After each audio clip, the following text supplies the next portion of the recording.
예수님의 죽음 이후 조용히 등장한 한 인물이 있습니다. 아리마대 요셉입니다.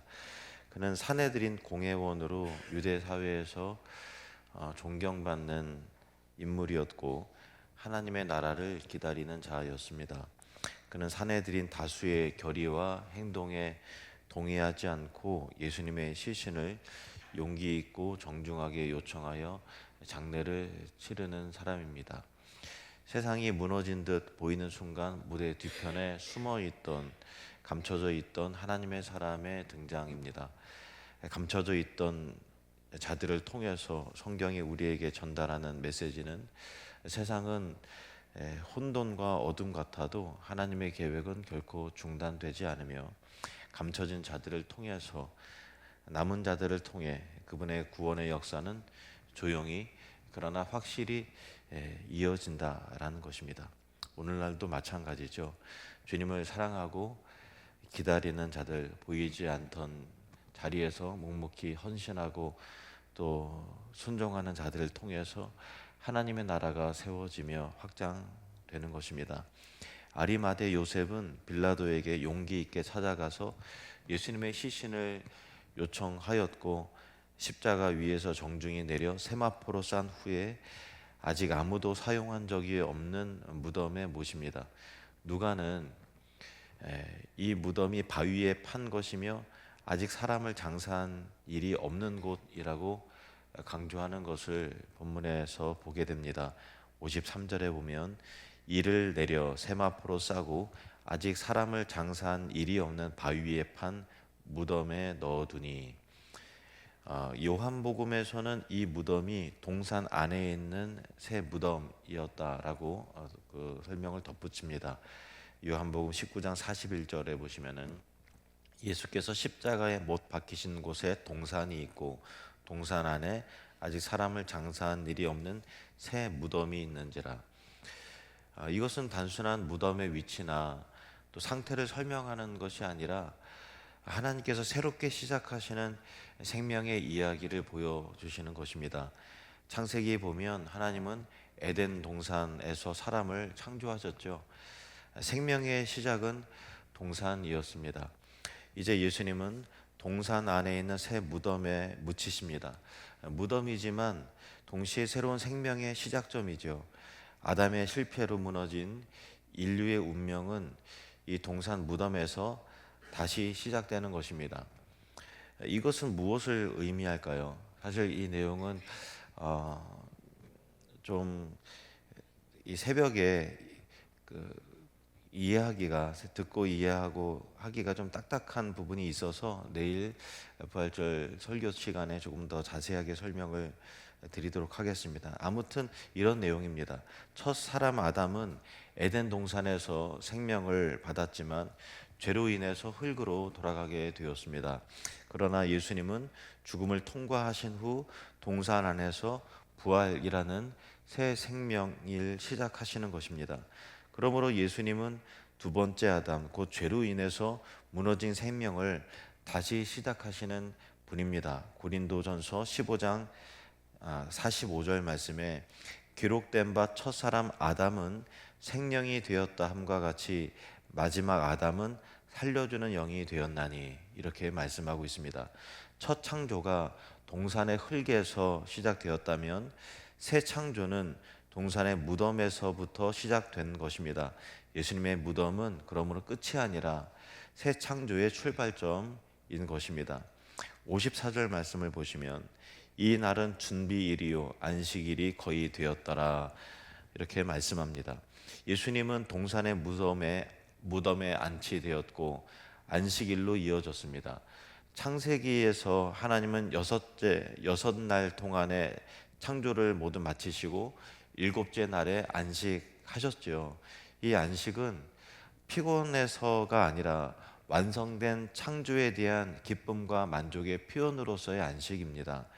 출애굽기에는 안식일의 의미를 창조의 안식으로 기념하도록 명하지만 신명기에서는 안식일을 구속의 기념으로, 구원의 기념으로 제시하는 것을 봅니다. 신명기 5장 15절 말씀 보시면 너는 기억하라, 내가 애굽 땅에서 종이 되었더니 내 하나님 여호와가 강한 손과 편팔로 거기서 너를 인도하여 내었나니 그러므로 내 하나님 여호와가 내게 명하여 안식일을 지키라 하느니라.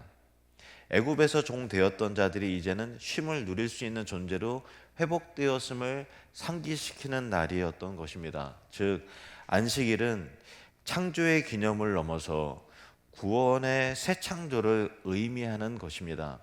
예수님은 십자가에서 다 이루었다고 외치신 후 무덤에 안치되십니다. 그리고 오늘 안식일 하루 동안 그 자리에 계시는 것입니다.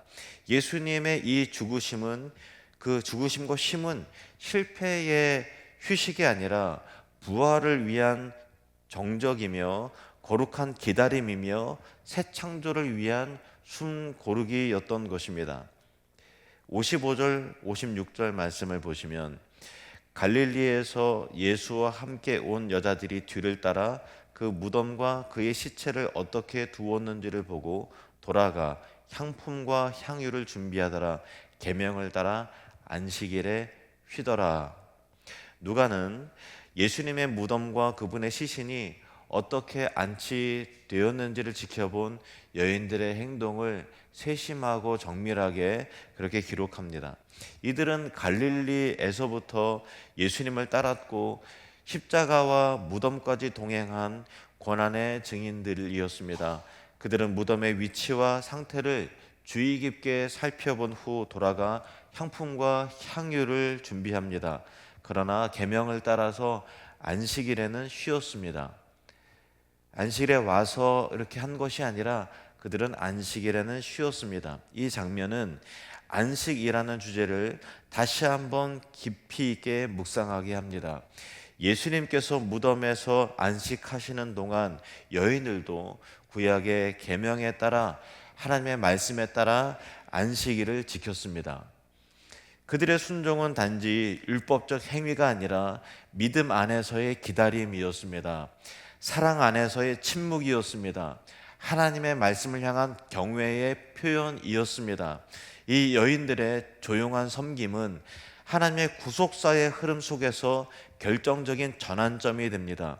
그들은 부활의 첫 증인이 되며 죽음과 부활을 연결하는 다리가 되었던 것입니다.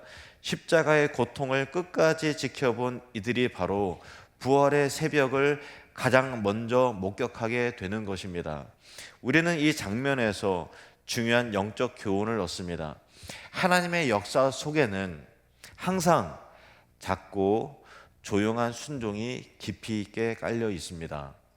보이지 않는 자리에서 행한 사랑의 준비와 기다림은 하나님의 놀라운 계획에 쓰이는 도구가 되는 것입니다. 우리 역시도 마찬가지입니다. 일상의 평범한 헌신, 감춰져 있는 섬김 속에서 하나님의 나라는 위대한 순간을 준비하는 이들이 될 수 있는 것입니다. 다 같이 눈을 감고 묵상하겠습니다. 예수님의 장례를 위해 조용히 등장한 한 사람, 아리마대 요셉, 그리고 무덤 앞까지 따라갔던 갈릴리의 여인들. 그들은 빛나는 이름도 없고 사람들의 주목도 받지 않았지만 구속사의 조용한 주역이 되었습니다. 십자가는 끝이 아니라 새로운 시작이었습니다. 그분은 바위에 판 아무도 쓰지 않은 무덤에 누우셨고 그곳은 죽음의 장소가 아닌 생명의 출발점이 되었습니다. 주님은 동산에서 새 생명의 서막을 여셨습니다. 그리고 우리는 압니다. 하나님의 역사는 고요한 순종 안에서 계속되고 있다는 것, 보이지 않는 그 자리를 믿음으로 지켜낼 때 부활의 아침은 반드시 찾아온다는 것을 우리는 압니다. 주님, 지금은 어쩌면 무덤 같은 시간일지라도 내가 멈춘 듯 보이는 시간 속에서도 주님의 구원의 역사가 흐름을 믿게 하옵소서. 감추어진 자리에서라도 조용히 순종하며 새 생명의 출발을 준비하는 자가 되게 하소서. 이사야 26장 19절 말씀.